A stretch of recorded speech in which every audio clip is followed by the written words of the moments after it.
think, one more. This is the last question. Okay, go ahead. Assalamu alaikum. Alaikum salam.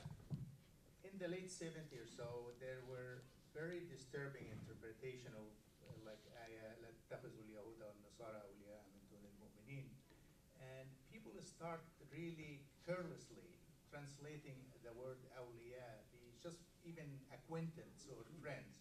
So what is the Islamic position in relation to Ahl al-Kitab? Yeah. First of all, there are two things here.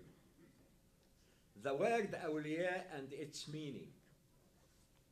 Because awliya, it is translated in many translations of the Quran as friends. It is more than friends, it is patrons. So don't take anyone who is not Muslim as a patron, as someone who dictates the policy on you. So this is the matter for awliya. However, with regard to the Yahud and the Nasara, we take Yahud and the Nasara as universal terms. Jews means the Jews of any time and place, and the Nasara, Christians, mean Christians of any time and place. No, this is wrong. Yahud and the Nasara in the Quran mainly, and I am responsible for this, mainly the Jews and the Christians in the time of the Prophet. Because the Quran was related to the time, and it was talking about what the Prophet faced from Jews and the Christians of his time.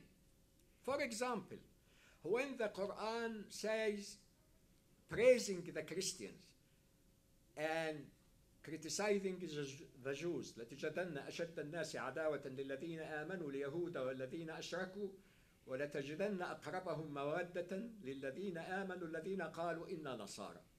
The most hostile are the Jews, and the most friendly are the Christians. This is for the time of the Prophet, but not in every time and in every place.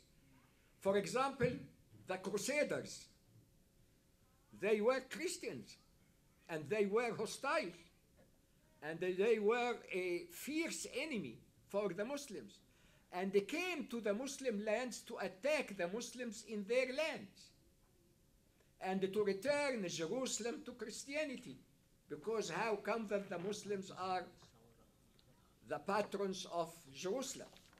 So we should care about applying history. History is not flattened every time like every time. We should take the word or the term in its historical dimension. And accordingly, you understand it. You understand why awliya is not accepted, because of the meaning of awliya. Why Jews and the Christians in that time were not accepted as awliya, this is something historical in the time of the Prophet, but not to the end of the world. All the Jews and all the Christians are bad people.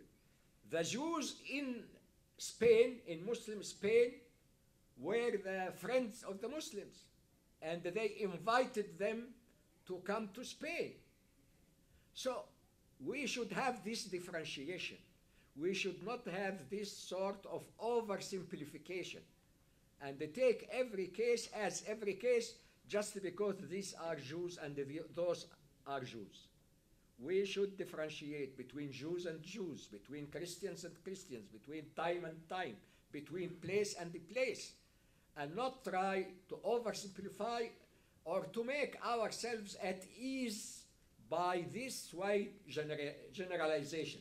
This makes a lot of enemies for us and a lot of ignorance among the Muslims and the confusion among the Muslims. Thank you very much, Dr. Fathi. After